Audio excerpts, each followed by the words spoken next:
নমস্কার, বৈঠক ইনস্টিটিউশনের official YouTube চ্যানেলে আপনাদের প্রত্যেককে স্বাগত জানাই। আজকে যে বিষয়টি নিয়ে আলোচনা করব, আপনারা প্রত্যেকেই সেই বিষয়ে আশা করি অবগত এবং এই নোটিশটা দেখতেও পাচ্ছেন। সুপ্রিম কোর্টের নির্দেশ অনুযায়ী এসএসসি কে প্রকাশ করতে বলা হয়েছিল যারা অযোগ্য টেন্টেড দাগি শিক্ষকদের তালিকা। এবং আজকে সকাল থেকেই সকলের মধ্যে একটা ভয়ঙ্কর উত্তেজনা কাজ করছিল যে তালিকা প্রকাশিত আদৌ হবে কিনা, কিন্তু যথারীতি 8টার সময় এই তালিকা প্রকাশিত হলো। আমরা দেখলাম অযোগ্য শিক্ষকদের, অবশ্যই শিক্ষক শব্দটা ব্যবহার করা যায় যায় না হয়তোবা, সুতরাং এই দাগি অযোগ্য শিক্ষকদের তালিকা আমরা দেখতে পেয়েছি আজ। সুপ্রিম কোর্ট 7 দিন সময় ধরে দিয়েছিল, বেঁধে দিয়েছিল, কিন্তু তার মধ্যেই শনিবার দিন অর্থাৎ আজকে আমরা এই তালিকা দেখতে পাচ্ছি।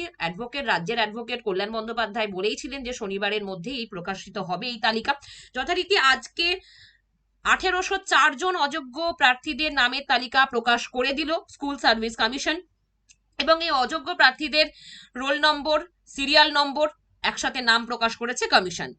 এই কারণেই সকাল থেকেই আমাদের সকলের মনেই উত্তেজনা একটা দানা বেঁধেছিল। আমরা প্রত্যেকেই সেই অপেক্ষাতেই ছিলাম কখন এটা হবে এবং কখন যোগ্য অযোগ্যদের এই একটা পৃথকীকরণ হবে।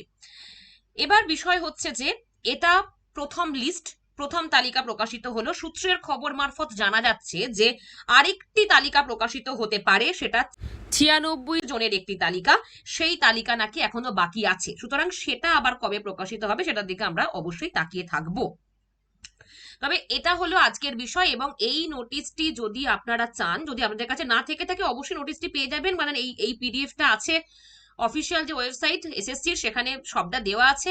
আর যদি আপনাদের কাছে এখনো পর্যন্ত না পৌঁছে গিয়ে থাকে, তাহলে আমি ডেসক্রিপশন বক্সে লিংক দিয়ে দিচ্ছি, সেখানে গিয়ে আপনারা পিডিএফটা ডাউনলোড করে নিন। এখানে দেখতে পাচ্ছেন একদম প্রথম নাম আমরা দেখতে পাচ্ছি যে অবনীন্দ্রনাথ মণ্ডল, এবং একদম যে শেষের নাম সেখানে আমরা দেখব যেটা হচ্ছে 1804 যে সংখ্যা, সেই 4 জনের যে নাম সেটা একবার দেখে নিই আমরা। দেখতেই পাচ্ছেন জুবারিয়া জামাল, একদম প্রথম 1 থেকে শুরু হয়েছে, 1804 পর্যন্ত এই তালিকাটা আপনারা দেখতে পেয়ে যাবেন ওয়েস্ট বেঙ্গল স্কুল সার্ভিস কমিশনের অফিসিয়াল ওয়েবসাইটে। যদি আপনার কাছে পিডিএফটা না থাকে, অবশ্যই আমি ডেসক্রিপশন বক্সে লিংক দিচ্ছি, আপনি সেখানে গিয়ে এটাকে ডাউনলোড করে নিতে পারবেন। ঠিক আছে, সকলে ভালো থাকুন, দেখা যাক পরবর্তীতে কি হয়। আর সমস্ত খবর সবার আগে পাওয়ার জন্য অবশ্যই বৈঠকি ইনস্টিটিউশনের এই অফিসিয়াল ইউটিউব চ্যানেলটিকে সাবস্ক্রাইব করে দেবেন। ভালো থাকবেন।